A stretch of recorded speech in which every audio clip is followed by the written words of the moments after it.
Check 1, 2. Go! Curious about real estate? Yes! Then you've come to the right place. Get the knowledge you need. Get over the fear and get started.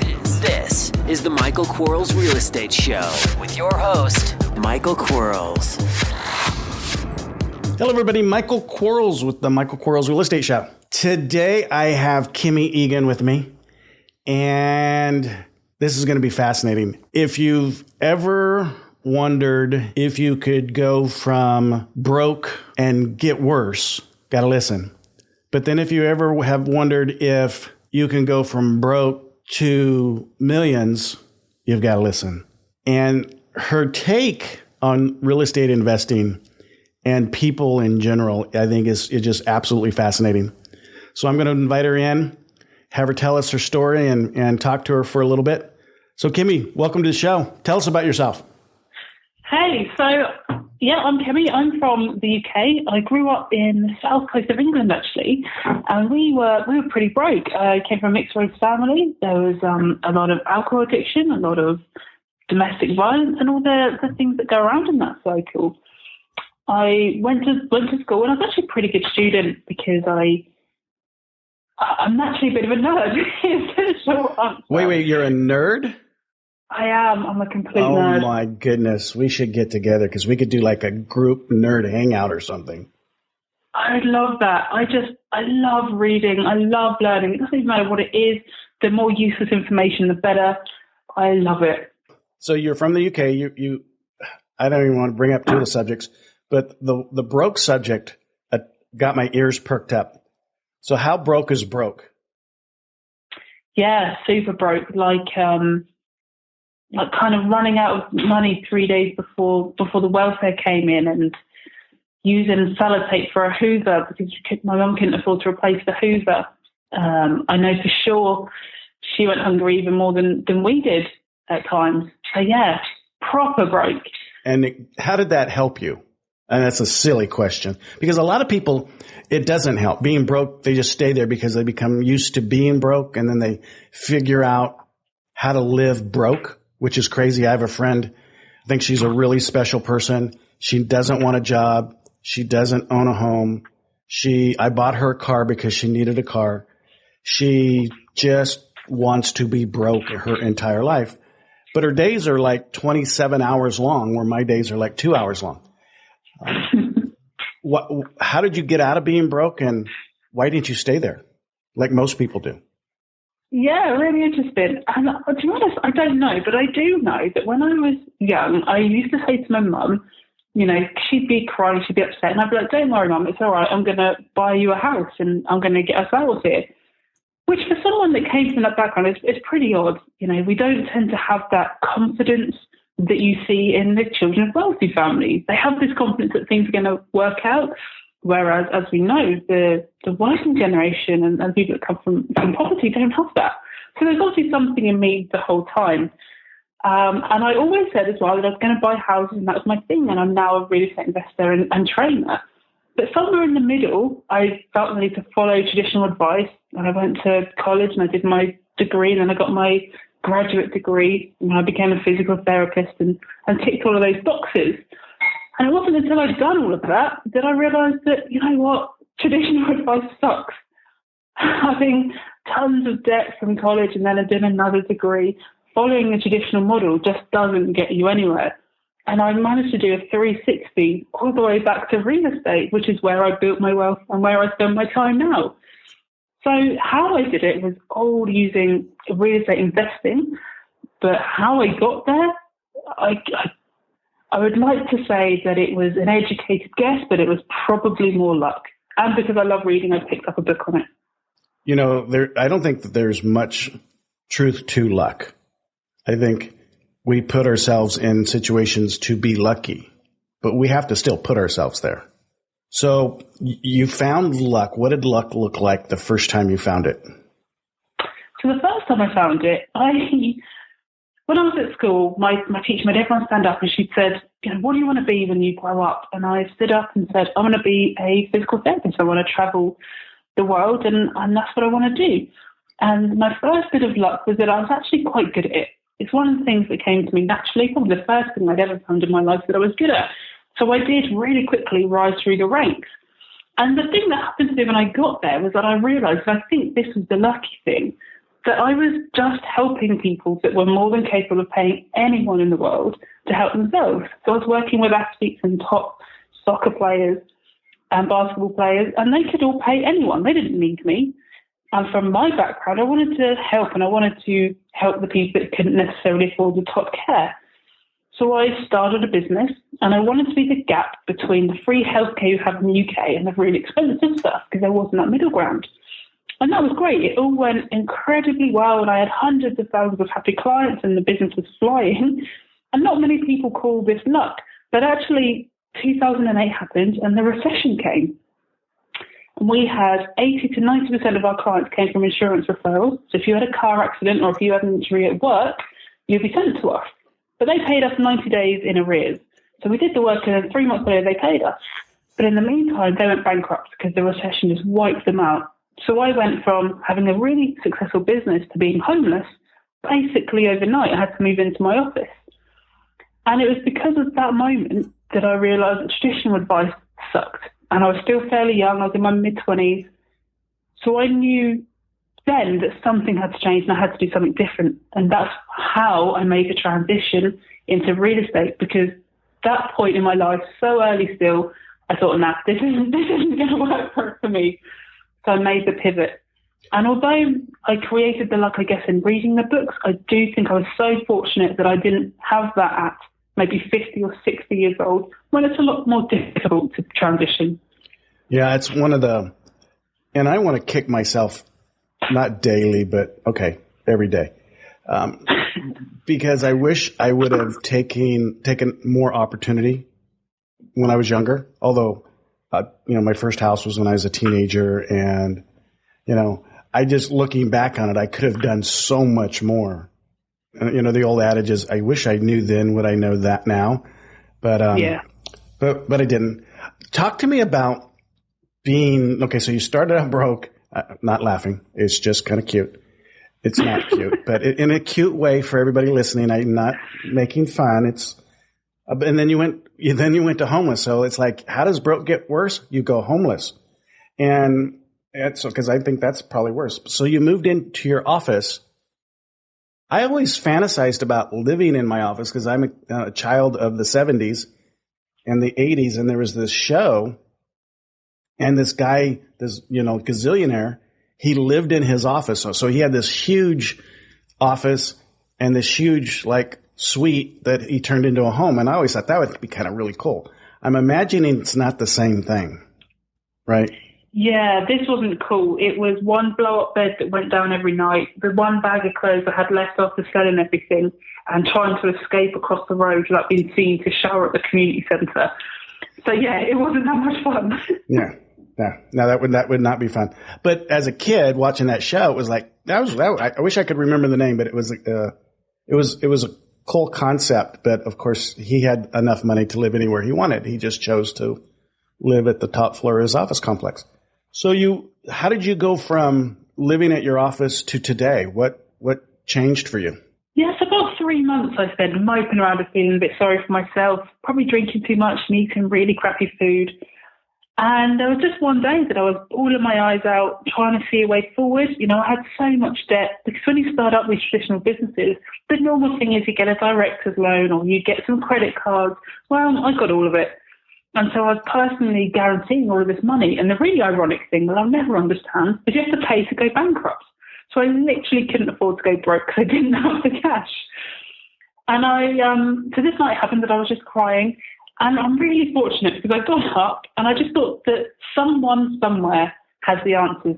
There are people at this time making money. There are people being wealthy and being successful. So all the stuff I was telling myself about it's the recession or it's unfair or it can't be done was clearly garbage. And I got up and I went to the computer and I Googled how to make money quickly, I think. And I'm forever grateful that the thing that came up was real estate and nothing else, because I could be doing anything right now. It's a great business. I'm not so sure how quickly it can be done. It can seem like it's quick. So how long has it been that you've been in real estate? and enjoying the success of real property? Yeah, so I was really fortunate, actually. I did get success quite quickly, but I threw myself at it. So within 12 months of that night, I had just over $2 million of real estate, and I'd raised about $1 million of private and joint venture finance to buy it. So it was relatively quick, but like I say, I was working for myself, so I probably spent 70 hours a week on it in that first year, which is the difference between being able to scale that fast. Right. Yeah, putting in the effort and understanding that it requires an effort for most people is something that's missing. So tell me about your first deal. Yeah, so the first deal, I was still homeless, and I was driving around trying to find the place that would cash flow the best, because what I needed was cash flow, not flips or anything like that. And I was putting in these offers because I told you I'm a nerd, so I studied everyone, I listened to what they said, and they were like, you know what, if the deal's good enough, money will come to the deal. So I was driving around, trying to act casual with these realtors and talking to the agents that were selling and putting in these lowball offers. And every time my hands are sweating, I felt sick. I'm like, no one takes these offers, surely. No one does. And I mean, now I know that's not the best way to get a deal done, but that was what I had at the time. And one day I had a call just as I was driving home, and the agent picked up the phone. He's like, great news, Mr. Egan. We've got that deal agreed. The vendor's taken the offer. Who's your attorney? Where should we send the information? And I didn't know whether to celebrate or throw up right there and then. I had no money. I had no attorney. I had no idea how to do this deal. But I'd been going to the networking events and doing the work in the 3 months, I think it was, leading up to that point, and just building some relationships. And what I didn't know that I know now is that I was adding value and sharing whatever I had. So although financially I had nothing to give, I'd read hundreds of books. So someone was like, if I want to know a book of mindset, or I want a good electrician in this area, I'd try and recommend them and connect people. And I got to the event that evening, so I said to the agent, you know what, I'm just in the car, I can't give the details right now, I'll give you a call back tomorrow. Hung up, not with a clue what to do. Went to this networking event in the evening and chatting away to a guy that I'd made friends with, and we built this relationship. And he kind of just said casually, how was your day? And I was like, yeah, it's really great, actually. I've had this offer accepted. These are the figures. This is what it's going to cash flow. Just got to figure out what we're going to do about buying it now. And he just kind of looked at me and said, well, do you have a JV partner? And I was like, no, not one lined up. Still acting casual, not telling him that I live in my office, never mind having a JV partner. And he said, well, how about I fund it, you manage it, manage the refurb, get the tenants in, and we'll split the profits. And that was the first deal. And we went on to do, I think, 4 together that year. Okay, so let's back up, because most people are going to think that was luck. But I know that wasn't luck, because you actually placed yourself in a situation to have that conversation. Yeah. Unless you can't say it and don't want to say it. How did you place yourself? I mean, what transpired for you in those 3 months up to the time that this offer that you made was verbally accepted, that allowed you to have that conversation with that person? Because I think that's the piece that most people gravitate to, if they knew how to do that. Well, I think at the time I had no idea what I was doing, but I can tell you what I know now that happened in those 3 months. Okay. The first thing is that people buy from people. It is not the deal, and it will never be the deal that makes someone want to work with you. So it's not about necessarily the biggest return or who's going to pay them the most interest or what you've got to offer. It's whether or not they can look you in the eye, know you, like you, trust you, whether you're just a good person. Because if people have lumps of cash to invest, they have loads of places they could put it, right? They could put it in the stock market, they could put it in savings, they could invest in a business, they could invest in real estate themselves. There's thousands of things they could do. There are very few things they can do with someone who they can sit down, have a conversation with, and buy into. So for 3 months before, that's what I've been doing, just having these conversations with people, letting them buy into me, being a good person, because I am anyway, and just gently building this relationship. The second thing I did that night that I did well, that at the time I didn't know, was that I sold through him, not to him. And by that I mean, when you go to network events, if anyone's ever been to one or a conference, there's always these people, right, that are desperate for funds, aren't they? And you'll see them, they've got these bits of paper in their hands and they're running around to anyone that makes the mistake of catching their eye. And they'll be like, this is my deal, this is my deal. And it's intense and it feels a bit aggressive and it just makes you a bit uncomfortable. Now, if they turned that around and they spent 5 minutes having a conversation with you and said, you know what are you here for? How can I help you? And you said, oh, I'd really like to meet a broker, or I'm looking for a book recommendation. And they did that. And then you, in turn, say to them, well, what are you looking for? Is there a way I can help you? And then they gently turned to you and said, well, actually, I've got a great investment. It's $50,000 down, blah, blah, blah. It's going to yield this much. These are the returns. Do you know anyone that's interested in that or might be interested? It's a far less aggressive way to speak to someone. And actually, they're going to genuinely think, do I know? And they'll rack their brains. If they can connect you to someone, they will. And if they're interested, they're going to raise their hand and be like, oh, hang on, that's a great return. I'm interested in that. And so you start that relationship off from a position of power.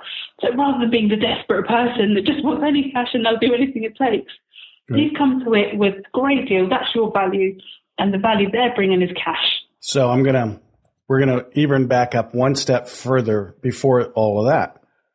What made you get out of wherever you were and go say hello to strangers, not even knowing the possibilities of saying hello to those strangers? What was it about your drive, your being homeless, your being broke? What was it that caused you to take those steps that were necessary? There was one particular thing, and it drives me every day. And so I did the college thing. Me and a couple of my close friends, we thought we'd made it. We thought we'd changed everything. And then I lost her. We lost her to domestic violence when I was 21.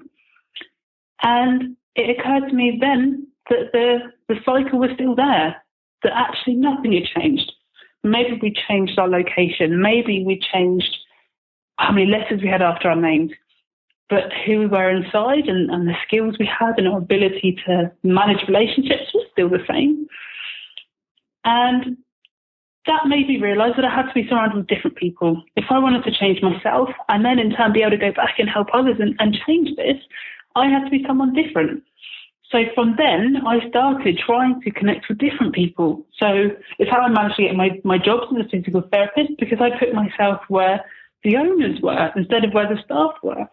And I spent a lot of time trying to find the people that were just one level above me, whether that was one level fitter than I was, they could run faster, whether it was one level more successful, one level wealthier, whatever they were, I always try and spend my time just a level above.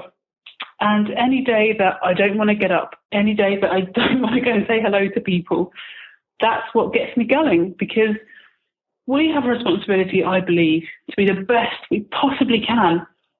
And the more we earn and the better things we do, the more we can go out there and we can help and we can change cycles and change circumstances for others. I want you to say that one more time. And you can say exactly the same way. You can paraphrase it differently. But I think that there's a lot of clarity in that statement of, I'm going to call it not being lazy to yourself, by trying to better yourself. So say that again for people and tell them why they should do that. I mean, what did it give you? Did it give you goosebumps? Did it give you admiration? Did it give you self-pride? What did it give to you to put yourself out in that way? Okay. So I believe that we have a responsibility to be the best versions of ourselves we can be. I think we owe it to ourselves, we owe it to our family, we owe it to our partners. And a lot of the time, those people around us won't know it. So when you're trying to change and you're trying to stretch, it makes them uncomfortable, so they might resist you. But the reality is you cannot change yourself and you cannot change your circumstances until you make those steps forward and you do the work. And I recently was able to help my mum and buy a house and I'm in the works for building a domestic violence centre. And you know what? It's the proudest thing I've ever done in my life. And nothing will come close. No amount of money, no amount of properties, but knowing that I've done the work to allow myself to help others, that's what gets me out of bed every day. Amazing. I hope people listen to that. They ask themselves, what did I do today or what am I going to do tomorrow that I felt uncomfortable about doing yesterday or feel uncomfortable about doing today? That's going to place myself in a better opportunity, in a better world. I hope that they hear that in what you said. Now, your first venture was a joint venture. Yeah. Tell me, is that a world that you like? Do you still do joint ventures? Tell me about the joint venture world for you. Yeah, so in a lot of ways, it kind of comes back to what I was saying just a second ago about being the best version of yourself. And in case anyone was wondering, putting myself out there and doing the things you were saying, Michael, is terrifying. You know, it doesn't come naturally to me to do that. It doesn't come naturally to me to necessarily do these podcasts. But it's my responsibility to talk and to share. And joint ventures, I feel, are very similar. So as we all know, there are some people running around out there not being the most ethical, maybe a bit dodgy, maybe a bit scammy, and they are taking other people's money. Now, if you have a fantastic investment opportunity that can genuinely make some money that you've done the work for, you've done the due diligence for, do you not have the obligation to give them that as an option over the other one? Because I think you do. So I really enjoy joint ventures because I get to go to people that might otherwise go to other options and say, listen, this is what we can do. This is what I've done before. This is the track record. And this is how we can be successful together. And that's a real privilege. And it's a lot of fun. Real estate can be a little bit lonely if you only do it by yourself. But when you work with other people, you get to have a lot of fun. Yeah, unless you do podcasts and you talk to yourself all day long. Except that, yeah. I'm envisioning the guy or the gal that you met who just like blew you away. Like you had no clue they had the ability economically that they had. Have you experienced that person? And if so, what was it like to walk up to somebody that you thought, you know, maybe we're homeless or broke too, or whatever, but then you found out that no, they have more money than you can imagine. Yeah. It's a really humbling moment when you've made assumptions about people and you realize you could not have been more wrong. And that was what happened at that time. The guy, he was an elderly guy. He was one of the least politically correct guys you've ever come across. I'm not even sure. I didn't even think at the time he liked me, to be honest, but it turns out he's just that way with everyone. And it was a really off-the-cuff conversation we were having, and it completely blew me out of the water. But what I realised at the time was that I had what he wanted. He had zero interest in traipsing around properties. He had zero interest in viewings. He just wanted to make the money from them. And so I could do that. So we had opposing wants. He wanted a fairly long-term agreement. He wasn't interested in being in and out in a couple of months. He wanted long-term to know he had an income. He wanted a relationship, and I'm more than happy to have a nice long lunch with anyone. And he wanted it to work well and someone that would put the work in. So I came at it with everything he wanted, and he could just put some cash in and then go back to drinking his brandy. Cool. How many of those have you come across? What I'm trying to accomplish with the question is are they abundant or is it not abundant? What I mean by that is, yeah. Are there a lot of those folks out there that don't have our ability to find the opportunity, but have the ability to fund or to JV the opportunity with us? Do you find that abundant, or do you find it scarce? Ridiculously abundant. And if you'd have asked me, 8 years ago when I started this, whether or not I thought there were people with pots of money in the bank, no, of course not. Who has money? It's not even a thing. But it is ridiculously abundant. And we find them. So the difference in finding these and not finding them, you have to go where the wealthier would spend their time. So you might not go to, the bar with the sticky floor, but maybe go to a slightly nicer wine bar.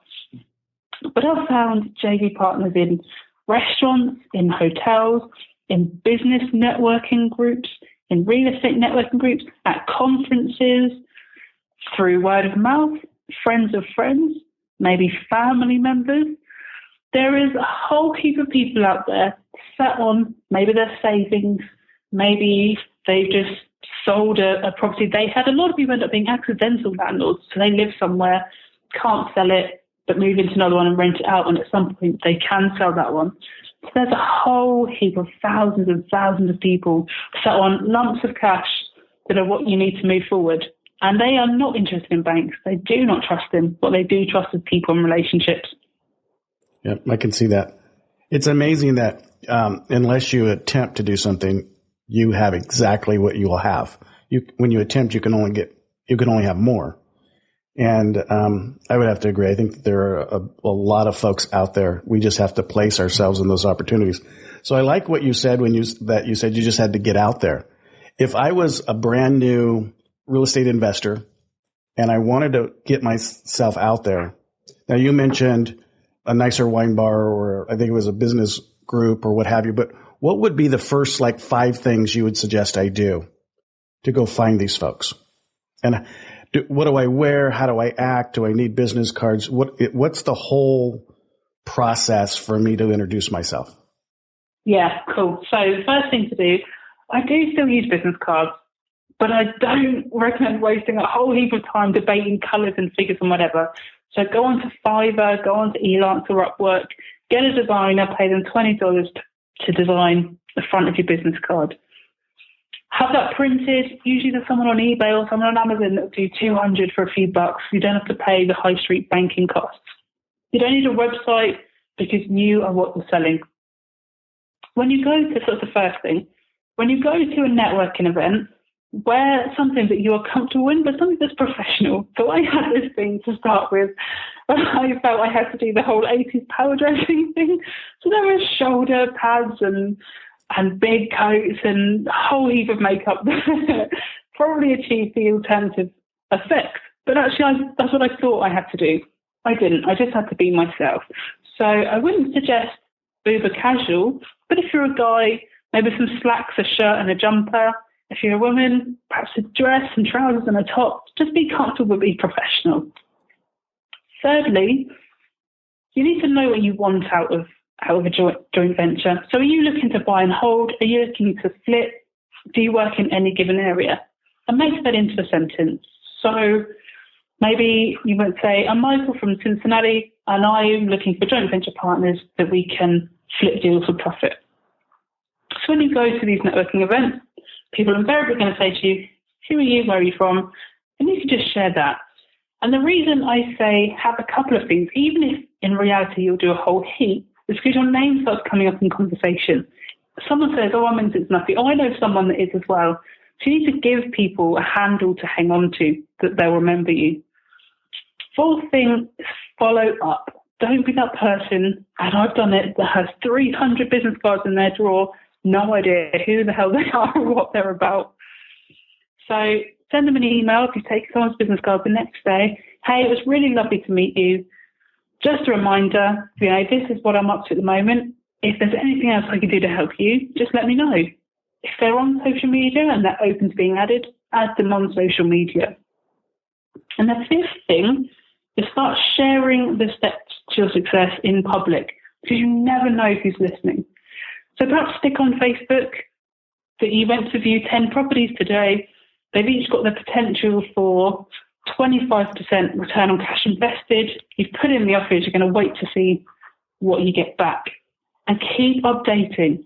And gradually you'll get this track record for taking action, for doing things. So all of these people you're connecting with at networking events, all of the people that are in your social network anyway, they've been thinking about getting into real estate, will start seeing this. And after a while, you'll be amazed at who comes crawling out the woodwork to raise their little hand and say, hey, I'm really excited about what you're doing. Can we have a coffee about this? And you asked me for 5, but I'm going to give you 6. Have coffee with as many people as you possibly can. Say that one more time. You asked me for 5, but I'm going to give you 6. Have coffee with as many people as you can. Or Diet Pepsi for those of us that don't like coffee. Yeah, all that. A lot. I think that I preach a lot about my center or marketing to your center of influence. and I preach a lot to my students about having your elevator speech, understanding how to introduce yourself and what you do. And two of your points seem very similar to those ideas. What was the struggle from a legal perspective when you, on your first couple, if you go from, I don't necessarily know what I'm doing, I know what I want to accomplish. Was there any struggle for you to do all the paperwork? Did you feel uncomfortable doing that? How did you succeed from the legal side of joint venture? Yeah, it was really difficult. People using a lot of language I didn't understand. I believe that most attorneys will try and make things seem complicated because that's what keeps them in business. You know, if things seem too simple, they don't have a job to do. So at the time, it was thousands of pages of heads of terms, and we almost lost the deal in the relationship because my solicitor and my joint venture partner's solicitor just couldn't agree on anything. So they could come back saying, no, he's not doing this, it's unreasonable. And in the end, what I did is I went to someone else in the group that I knew had a track record and had successfully done these, just said to them, look, this is happening. What the hell do I do? We both know what we want. We're happy with it. And he was incredibly helpful. And he said, right, write down what you want. You both agree on this. Send an email to both solicitors saying these are the terms. Build a contract and give them a deadline. And eventually that's what they did. And what I learned from that is that you have to say what you want. So be really clear on your goals, make sure the other person is in agreement, and then you have to drive any process through. But for sure, it takes a while to get used to that. Right. I think our attorneys are valuable in a lot of aspects of our business life and our personal life. But we do need to tell them when we want their opinion and when we want them to carry out a task. And there's a difference. Because if I ask my attorney, am I doing this correctly? He's going to give me a long opinion about that. If I say, I need you to prepare these documents, that's a pretty simple conversation. And I think a lot of us forget to dictate to our attorneys and our CPAs what we want them to do. More of having a casual conversation and asking them for advice when most of the time we don't want their advice. We want them to do the task at hand. Exactly, and they're naturally a risk-averse bunch, aren't they? That's why they're attorneys. So anything you ask their advice on, they're going to tell you is horrific. Right. So make sure you've done your due diligence, and then, like you say, be really clear when you're instructing them and when you're asking them. Actually, one of the things I do, we're getting off on a tangent, I apologize, with my attorney is, in advance, I tell them if I want them to memorialize this conversation, because I learned that I'll have a conversation with my attorney, and then I'll get a letter in the mail, and then I'll get an email talking about the conversation that I had. And I said, and so finally I said to say, I do not need you to memorialize this in any way. We've had this conversation. You do not need to tell me we've had this conversation. But some conversations I need them to memorialize because that's when I'm asking their opinion, and I want them to tell me their opinion besides verbally in a written format. But sometimes this stuff gets expensive. Thanks for listening. We'll be right back. Are you running out of leads? It's time you tried Yellow Letters at yellowletters.com. Get motivated seller leads through Yellow Letters, postcards, zip letters, typed professional letters, greeting cards, door hangers, and business cards. Yellow Letters is a full-service marketing company created with your success in mind. Get the personal attention you need to get your direct mail campaign started and get in touch at yellowletters.com. And we are back in 3, 2, 1. Can I ask you a really silly, really like horrible, silly question? Of course. Are you sure? Because I always ask, and then I ask some really silly questions. No silly questions. Okay. I'm a guy. You're not a guy. Is this a marriage proposal? No, well, I'm already married. Shame I'm not. And she's Catholic, and so love you, babe. Not that was not for you. It's for my wife. Just for everybody to. Gosh, I'm getting myself in trouble here.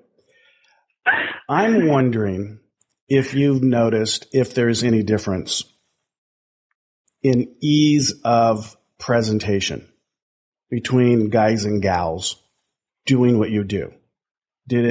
Were you more intimidated, less intimidated? Does that matter? Did I just ask the silliest question you've ever heard before? No, I think it's a really important question. And, to start with, I was so intimidated, particularly by guys in real estate, but honestly, by anyone. And the more I've read about this, the more I've learned, is that I've found that there are two, and science shows that there are two pretty clear differences between men and women, aside from the obvious. But there's a study that shows if a job came up that you were a man and woman were equally qualified for, but maybe didn't understand it, so maybe it's a step up, a man would put their job interview in or their job application in and figure out how to do it later. They'd be like, you know what, I'll make it work. Just get me this job, get me this pay rise.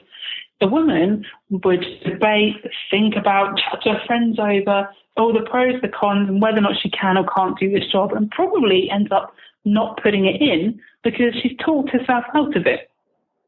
So I was really intimidated because I was surrounded by these men in real estate saying, I'm doing this and I'm doing that and I'm amazing. And I was like, I'm not really. I'm just little old me and I'm doing my thing. And it took me a really long time to recognize the value I brought to a meeting or to any situation and to start actually feeling comfortable with it. So for the guys listening, my experience is that women are much better at raising joint venture finance quicker because we're great at building relationships, asking how you are and making people feel good about themselves. So maybe that's something to learn or something to take from that. To the women listening, the guys might well outdo us anyway, because while you've been building that one relationship, they started speaking to 20 and they're just getting on with it and figuring it out as they go along. So there's something to take from that as well. And if we could for sure learn from each other and find a middle ground in there, I think we'd all be a force to be reckoned with. And that makes total sense to me. And because I would jump in without even hardly thinking about it. I know some folks that would think about it so much they would hardly ever jump. Yeah. What do you share with people? Is there a way or do you share your knowledge with folks? Do you help folks learn this business? Tell me about that. I do. So I founded Freedom Academies because my motto, my whole life is about building freedom financially, freedom of location, freedom from fear. So I founded Freedom Academies, which has training programs and it teaches and it trains people how to be successful at this, how to become wealthy relatively fast, but not get rich quick. And last year I released the book, The Power of Real Estate Investing. And we moved 25,000 copies, I think it was last year, had 35 number one spots on Amazon, went to number one in 5 countries. So that was really awesome.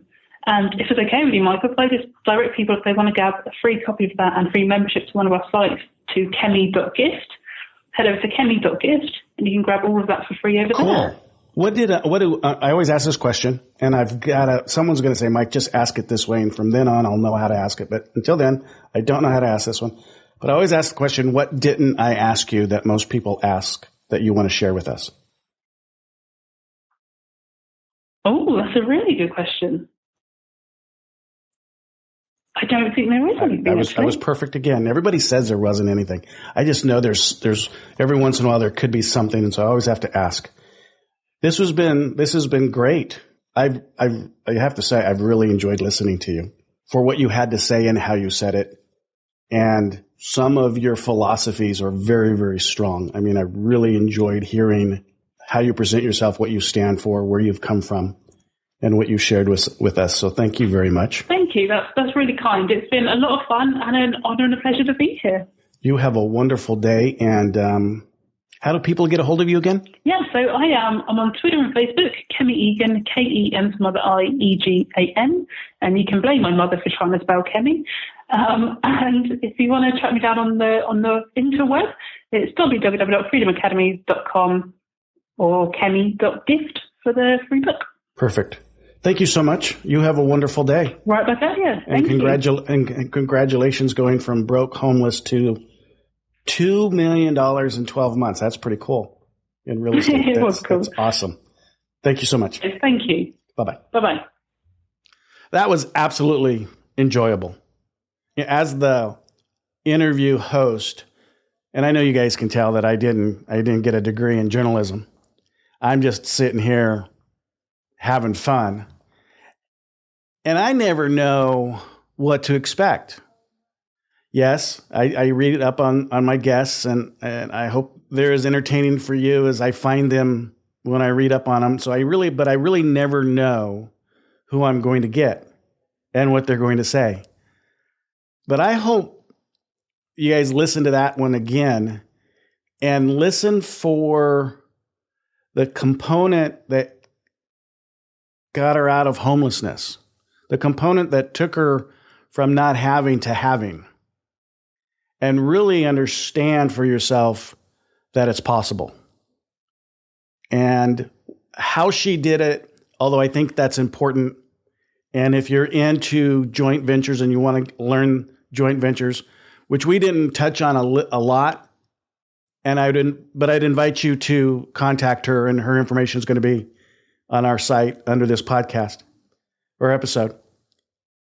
But listening for the ingredient of what caused her success, I think is important.